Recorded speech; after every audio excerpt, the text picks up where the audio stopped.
Welcome to the Remarkable Retail Podcast, Season 2, Episode 15. I'm Michael LeBlanc. And I'm Steve Dennis. Steve, today we're looking at one of the primary food groups for the COVID era and beyond, donuts. But not just any donuts, not from any run-of-the-mill coffee shop. We're talking Voodoo Doughnut from Portland, now with locations across the U.S. and a couple in Texas as well. That's true, and I am a pretty long-time fan of Voodoo Doughnuts, and of course I always love talking about food, as you know, and I guess people might wonder, why are we talking about donuts, particularly a brand that perhaps not everybody is aware of, though they have become quite a tourist attraction, I think. It's this idea of being special, not big, not that Voodoo Doughnuts isn't going to become a sizable company, but it's really trying to find that really unique, differentiated business model that's not for everybody, but for people that really value what you do. So I think Voodoo Doughnuts is a delicious and great example of that. Well, it feels, and to me, it's always felt like there's a lot of tension in the model, because on the one hand, you've got something really fantastic, and you're just, your instinct is to grow it. How do I take this thing? And even if it's altruistic, I want more people to enjoy my donuts or whatever I have. And it seems like that central contradiction, right? If I grow too fast, or if I don't grow it in the right way, or maybe if it gets too big, it loses something special that made it special to begin with, right? So this, to me, is really why I really look forward to speaking with Chris. Yeah, I think the challenge is, well, first of all, we've got the whole issue of, if depending on what your investors are interested in, right? If you're a public company, there's certain pressures for growth. But I think strategically, it's about understanding who it's really for and the very specific story customers get to tell about the brand. So I think in Voodoo Doughnut's case and in others, they can expand to other markets by still going after essentially the same type of customers and offering the same model. I think the danger is when it starts to get diluted in some way, because now you have to get a slightly different customer, or the only way you can grow is by lowering your prices or by expanding into too many product lines, when suddenly you lose that core, that thing that really, really makes you remarkable. So I don't think it's an easy thing to do, but I really love this idea of special, not big. And I think that's a strategy that lots of retailers can apply. And there's some lessons that I think we can definitely learn from Chris. With that setup, we are going to explore the idea of special, not big, with our very special guest, Chris Schultz, CEO of Voodoo Doughnut. Chris has over 30 years of restaurant industry experience, most recently with Mod Pizza, serving as the company's senior vice president of operations. Prior to Mod, Chris spent 13 years at a little outfit called Starbucks as the operational advisor to the senior executive team as the company expanded domestically and internationally. So he knows quite a few things about the trade-offs between being special and big. So let's bring Chris on. Chris, welcome to Remarkable Retail Podcast. How are you doing? Hey, I'm doing great. Thanks for inviting me. Hey, well, thanks for joining us. You and I have had the chance to speak on the Food Professor podcast, but during that interview, I was thinking and reflecting, what a great person you would be to speak to Steve and I, because there are a lot of the themes around the brand and retail and being remarkable. That's the word that just kept coming up in my mind as we did our interview. So thanks again for joining us. And as I was saying off mic, you just opened a second location in Houston. So you're in Texas, which is great. We are. Yeah, we're growing. As I think I said off mic again, it takes a small village, but we got open and we're selling donuts, and we employed 70 brand new people in the Houston market, which is the most exciting thing. Oh, fantastic. Well, listen, we jumped right in. Tell us about yourself, personal, professional journey, and your role at Voodoo Doughnuts. Sure, it'd be my pleasure. So I've only worked in the restaurant business. I'm going to date myself or age myself. It's been 40 years in the restaurant business. And I didn't go to college. It really wasn't a variable in my life. So I've just worked in the restaurant business. I've been very blessed over the years to learn from some really great individuals. And the last 25 years of my life, I spent 12 years at Starbucks, beginning in the early 90s till the early 2000s. And I started with them. There was 200 plus stores. I think I left, there was 16,000. Wow. Yeah, lots of growth, and spent time living abroad, living in the UK and in other markets internationally, hoping to grow Starbucks there. And then I was very fortunate to help start a concept called Mod Pizza, MOD, Made on Demand Pizza, here in the States. And for those folks that don't know it, because I know there's one in Canada currently, but I know they're growing. It's fast casual pizza, kind of made on demand, fresh in front of you. One single price is cooked in about 3 minutes. And we were the founders of that down here in the U.S. and joined them at one store, helped grow them to about 380 or so, I think, when I left, including 10 in the U.K. And then was again very blessed. Someone asked me if I wanted to become the CEO of Voodoo Doughnut, and I've been in a restaurant business all my life, so I knew Voodoo. And I said two things: I'm not moving to Portland. I was living in Seattle, and I love Seattle. And I said I'm not moving to Portland, and I'm not writing a resume. Yeah. And so now I have a home in Portland, and my resume's on LinkedIn. And I took over CEO of Voodoo about 3.5 years ago now, and really a cult brand that grew, and I know we'll talk about this, but really grew essentially out of downtown Portland, and with a real strong cult following. And I joined, and we had 5 units at that point in time, and with an edge to growing and understanding how you grow big and stay small, and that's what we're trying to do. How many do you have now? You have one more as of last week, but what's your count? So we have 11 now total across the country, with another one coming here very shortly in the Denver airport, and so fantastic. We're growing.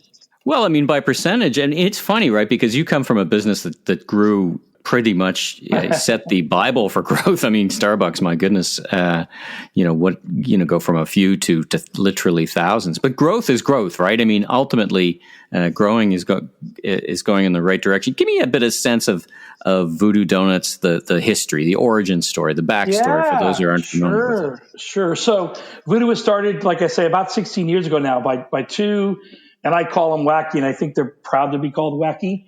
Two wacky gentlemen out of Portland, Trace Shannon and Cat Daddy. That's his partner. And they were a bartender and a band promoter, believe it or not. And they just had this wacky idea that Voodoo was missing a donut shop.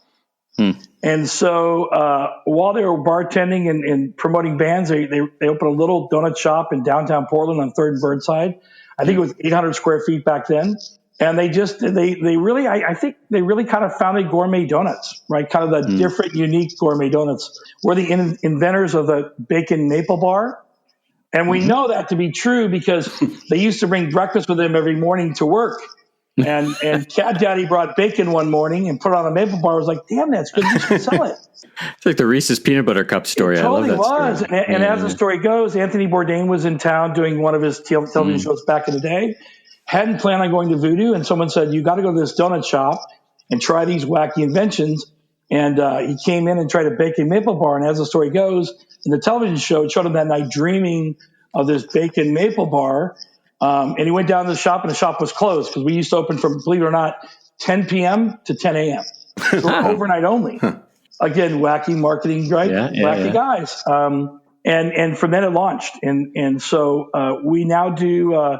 we have north of 41 different SKUs that we offer in our shops every day, including a whole vegan array. And they grew 5 stores before I joined. We have a couple here in Portland. We're down in Austin on 6th Street. If you know 6th Street in Austin, it's kind of the bar nightclub area. And a store up in Denver on Colfax. We're kind of historically been known to be in the high bars, nightclubs. I think 2 of our restaurants share a wall with strip clubs. So not for the faint of heart, but we continue to serve wacky donuts, and our AUV is about $3.5 million. So really high volume donut shops, and continue to innovate. Right? We'll try just about anything. We did a Jaeger bomb donut. The best was we did a NyQuil donut, and until the FDA came down and said, "Hey, by the way, that little label on the bottom, you can't sell medicine in food." And we're like, "Oh, shame on us." So that's what these guys were thinking, right? They had a Pepto-Bismol donut. We've done a pickle donut. We've tried just about everything you can imagine. You're going to have a vaccine donut soon, I think, by the sounds of it. Yeah, we have a ramen donut coming out, which is ramen with just crushed up ramen on top of a maple bar, cream filled with sriracha on top. So we're willing to push the envelope. I love it. One of the things I love about Voodoo Doughnuts, aside from the donuts, is that to me, when I talk about remarkable retail, I talk about it literally in the context that I think Seth Godin first really made popular, which is that people will talk about it. In my book, I go through a bunch of different strategies to be memorable, to be remarkable. And one of the strategies I talk about is this idea of being special, not big. And not that you guys don't want to grow. It's not so much about the growth story.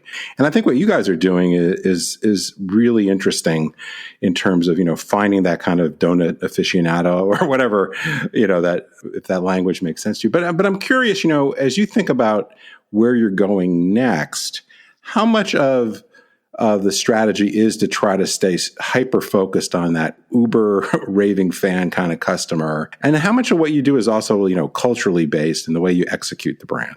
Yeah, those are great questions. And I was saying this just the other day. We're a brand first, and we happen to sell donuts, and that's how the brand was built. They were marketing folks, and they really identified they wanted to build a really cool brand that was known to do something different, and donut was just that vehicle for them to get out there in the public. And I think even today we need to pay homage to that and be really thoughtful around that. I'm a big believer, when you talk about culture, I'm a big believer in, Peter Drucker's comment, right?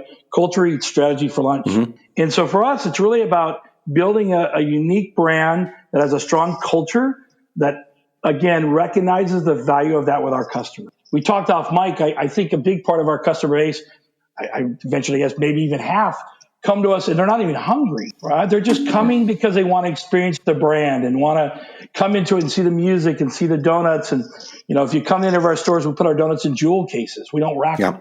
And so when you come in, there's this element of you walk in, you're like, wow, what is this? It's kind of Willy Wonka's chocolate factory for donuts. And I think as you grow and as we've grown, you have to stay really, you have to respect that. And respect those folks that were part of that in the early days, both customers and employees. And as you grow, continue to do just that. Don't dumbify it down. And I know that's kind of a rough term to use, or simplify it.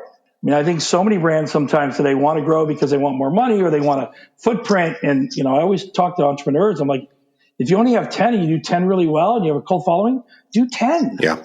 20 sometimes. I just don't know why you want to grow big if there's not a reason behind it. Well, I suppose some of that is the pressure of investors, right? Depending on what their aspirations are. So it's always good if you can kind of line up what you're trying to do from a brand perspective and a strategy perspective with the sort of investors you attract or end up with, I guess, in some cases. Yeah, I think it's also about being transparent and honest and authentic with your investors when you step off the curb with them, right? And understanding what their vision is that doesn't line up with you, right? We're very fortunate here at Voodoo. Our investors really recognize the uniqueness of the brand, and we don't want to be on every street corner. That's just not Voodoo. I have no intention to be on every street corner. We want to be exclusive. We want to be, you got to search us out, and you want to come for the experience.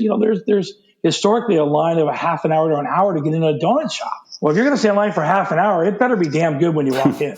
There better be something besides great donuts. And we respect that. From the music we play to our teams to the environment we've built, we want you to step in and be like, wow, this is different. This is not a traditional donut shop. And I think for different brands, whether you're in the retail space or restaurant space, that's the goal, right? For people to walk in and go, what was that? I'm a big fan of I'll always remember my experience. I'll never remember what I ate. I just know the experience was great. And I want to go back there. Yeah. And that's what we're trying to build at Voodoo.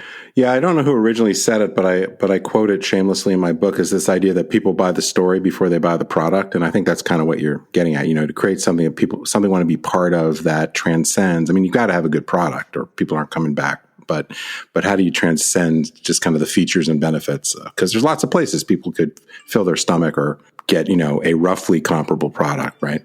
Right. Stephen, I read your book. And by the way, everyone should get your book and read it. Thank you. It's fantastic. But I think you're absolutely right. Right. Good, craveable product is the ticket to the game. You have to have good, craveable product. And then once you're in the game, now how are you going to keep people? Right. So that's, for me, that's the important part. And you're absolutely right. You have to have craveable something that someone craves that they have to come in and get. And now that you've got them, wow them. So when we think about this creative concept, and you and I talked about this before, but I really wanted to pull on the thread a little bit. Let's align growth to keeping the concept intact. What's the secret sauce to doing that? It's got to be about the people. It's got to be about the people you hire. It's got to be about the perspectives.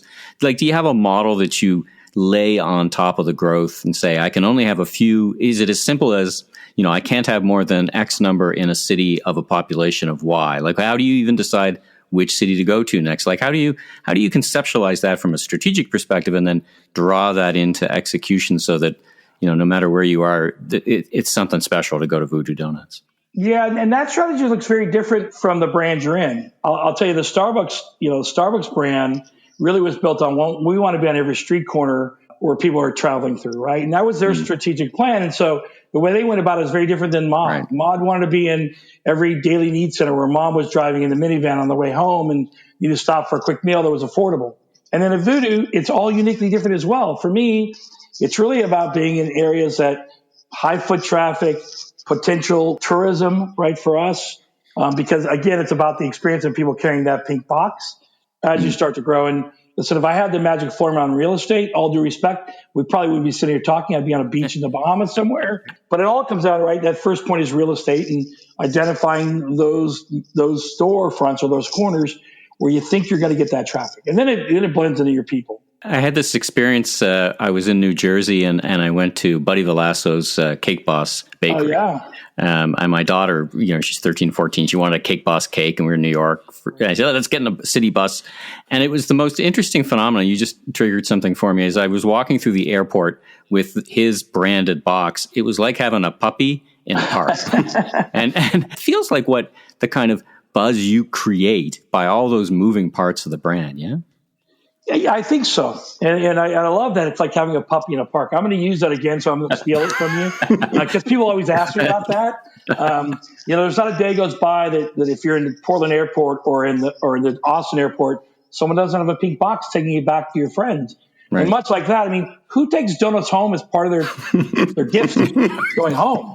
Right. Who does that, right? Yeah, You're going to buy all the trinkets, but yet here you are carrying these donuts through the airport. It's funny because we actually worked with the TSA here in Portland originally to allow us to be able to do that and to work with them because they kept asking all these people carrying pink boxes. We're like, yeah, they're just donuts. And now when I go travel, the TSA, I travel so much, the TSA is always asking me, where's our box? Where's our box of donuts? Bring them to us. I think once you reach that point where you've got something iconic that people are willing to travel with, boy, you've kind of hit it, right? And now you got to be respectful of that. And not deter too far from it because people will see right through it. I think authentic brands I've said this now a couple of times, but I think authentic brands in today's world, and I don't think it's changed that much recently, but you have to be authentic to who you are. We don't sell espresso beverages in our stores. People always say to me, why can't I get a cappuccino or a latte? And I said, there's a great coffee shop right there. That's our core competency. We sell great donuts. The last couple of questions. No doubt you're not the only donut shop in Houston. How do you think about the competition in terms of where you align yourself and you set up and develop that following and it just people just drawn to you like a dark star kind of thing? How does that work? I wish it was that simple. Again, if you have that magic, please let me know because I got a new store in Houston. I'd love to just go try that out. But, I think you have to be respectful of your competitors and recognize what they're doing and keep your eye on them. In every concept I've ever worked in, competition's there. And I always say, listen, I want my competitors to sell a lot of donuts. I just want to sell one more than them. Because if people are buying donuts, that means they're out. They'll try me in that. They'll try me in when they're getting out. Now it's up to me to capture them and bring them back. Sure. Right. But I want to see our competitors busy. I want to see lines out the door at our competitors because I know that people are out and about and buying the product. And now I have a chance. I have a chance now to win them over when they come to see me. So it may be a little different way of looking at it. I don't look at them as competitors. Again, I just want to sell one more than they sell. Okay, then we're good. Yeah. And I can't be at every street corner. So, this space is tight, right? And you have a lot of different areas. Everything from Tim Hortons sells great donuts to Krispy Kreme and Dunkin', and they're all different than us. But if people are visiting those shops, great, because they'll come to me sometime.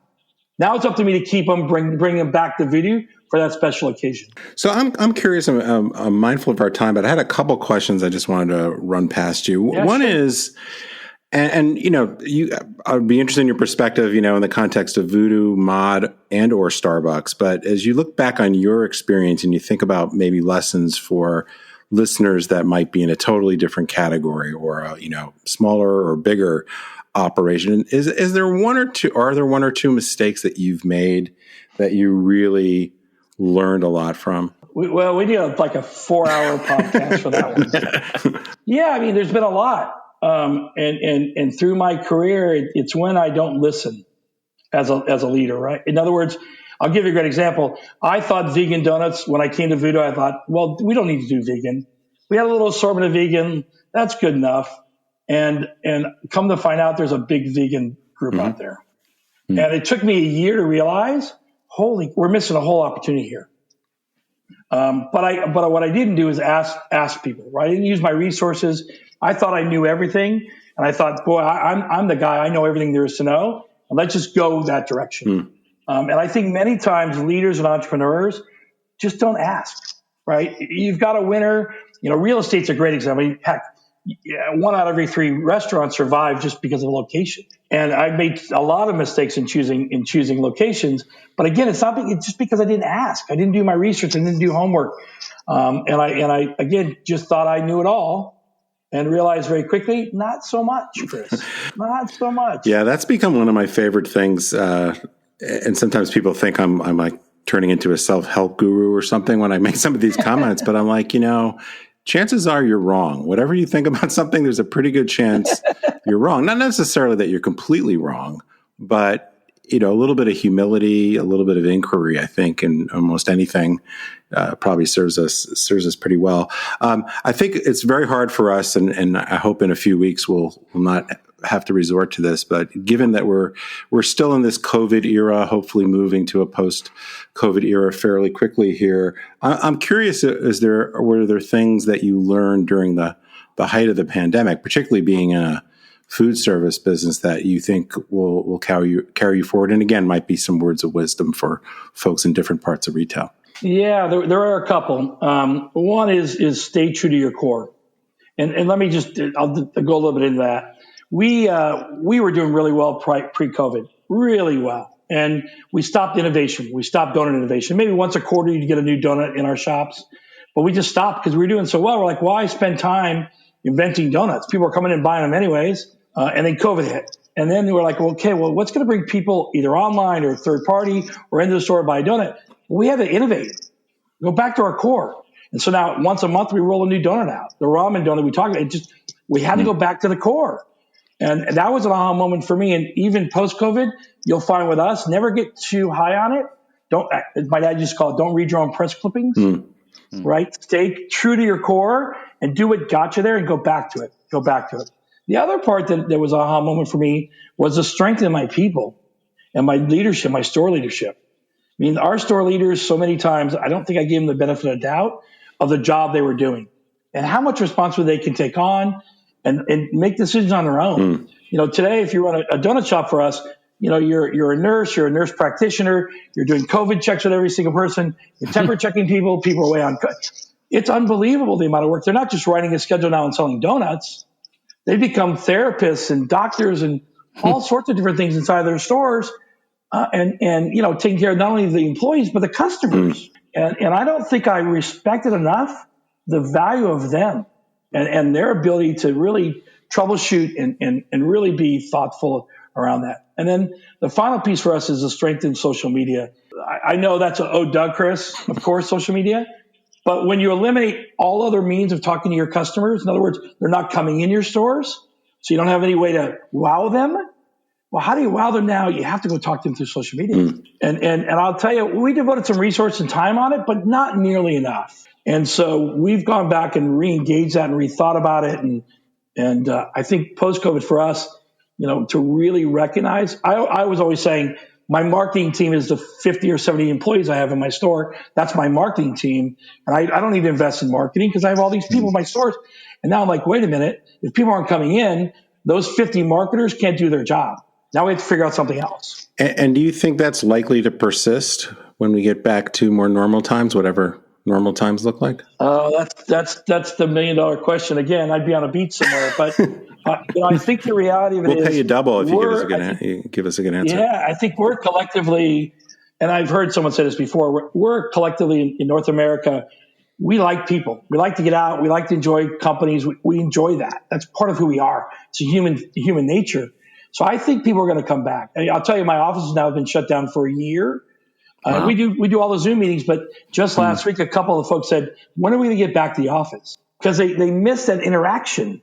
So I think it is that connection to the culture with the capital C, right? So it's like an indoctrination of the culture. It's very hard to do that on Zoom. Zoom's very productive, but it's difficult to have that culture flourish. You can have it clearly, you can sustain it, but it's hard to make it flourish. And maybe that's not 5 or 7 days a week. Maybe that's twice a week. Maybe one week it's in Florida. Maybe 1 week it's in Toronto. Who knows, right? Kind of thing. Right. Anyway. Listen, it's a great way to wrap up the conversation. It's fascinating listening to you talk about this, and it's a great note to end on. That the strength of the people is really what reinforces the strength of the brand and the culture, and it does reinforce very much Steve's special, not big.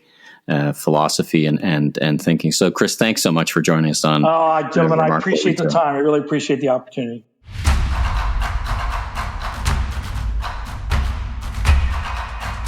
Time for another episode of Remarkable or Forgettable. Let's jump right in with our good friend Ron Thurston's Intermix being sold from the Gap to private equity. What do we think of that overall movement, I guess we could say, or at least investment in retail by the private equity side?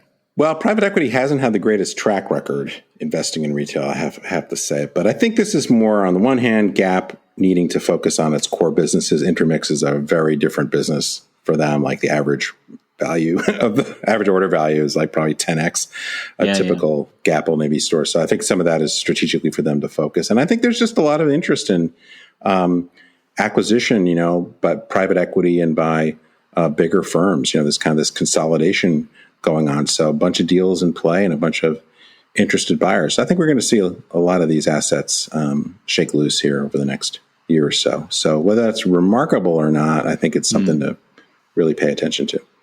So one of the things that I've been looking at and we've been tracking is when you introduce frictionless payments and innovation into retail stores, there's always a bit of a disruption or a ripple effect on the people who work there. Back to our earlier days, you're selling big ticket appliances online for a commissioned sales force, that you had to take into consideration that. So there's Macy's was in the news with some kind of commission kerfuffle. Talk about that for a bit. Yeah, so as we've talked about a million times on the podcast now, the blurring of the lines between physical and digital is just continuing to march forward.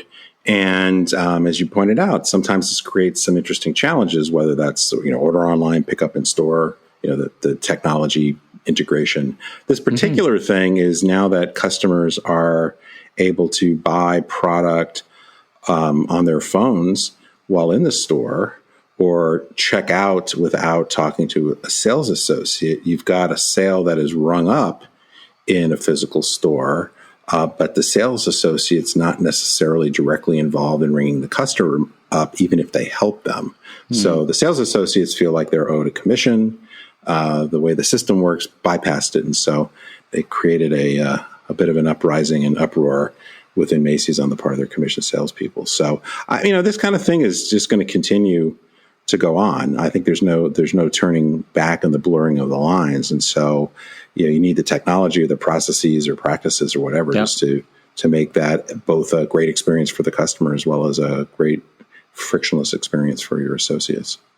Right on. We got a couple of big names with earnings out that were pretty impressive. Wayfair and Peloton. Peloton was in the news for the not so good reason of having to finally admit that they had a problem with their treadmills. But notwithstanding that, both of them posted some pretty good results.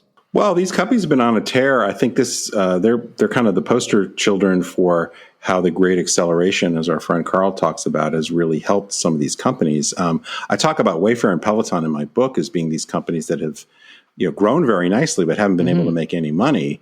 But during the COVID times, it was the first time that they had quarterly profits. What's going to be interesting, I think, going forward, Peloton's got the whole issue with the recall that is obviously not a great thing for the business that they'll have to work through. But the broader point, I think, is as more people go back to stores, as the reflexive customer behavior is maybe not necessarily to go directly to online providers of some of these big ticket items, will that start to put some headwinds into both of these guys as well as some other numbers? So I think with at least in the U.S. with the stimulus still a big factor and still some hesitancy to go back into stores. I don't think this next quarter will be where we see it so much, but I think when we get to the final quarter and early next year, that will be much more front and center. So remarkable earnings, something definitely to keep our eyes on. Going, gone format. That I have to say that brand name, I think they came up with that on a Zoom meeting. But notwithstanding that, perhaps you could speak to the idea. Well, so two things I think are remarkable here. One is people are talking about the name. I kind of love it. I know some people really hate it. You guess which side of the camp I'm on? Yeah. I don't know. I think it's just funny, and I always like a good jokey brand name, I guess.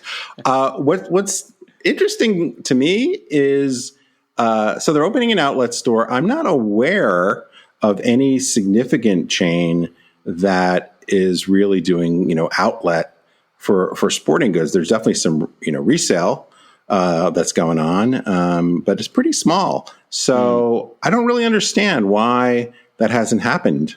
Maybe there's some good reasons. Maybe we'll get some comments from listeners on that. Mm-hmm. But Dick's Sporting Goods has been on a tear, leading sporting good retailer in the U.S., opening a lot of full price stores, opening a big experiential full price concept store, and now getting into the off-price market. So even if they could do 1/10 as well as a TJX or Ross or Marshalls, I think that could be pretty interesting. So well, it is a strong category, to be fair. And if in our time left, let's come up with a better name for them. Here I'm going to throw one out. You throw one out.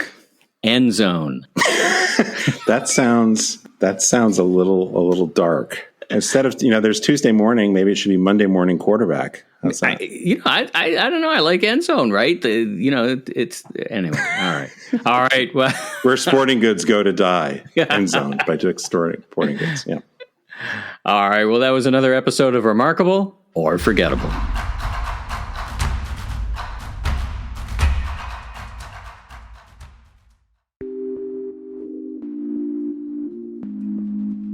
All right, Steve, take us home.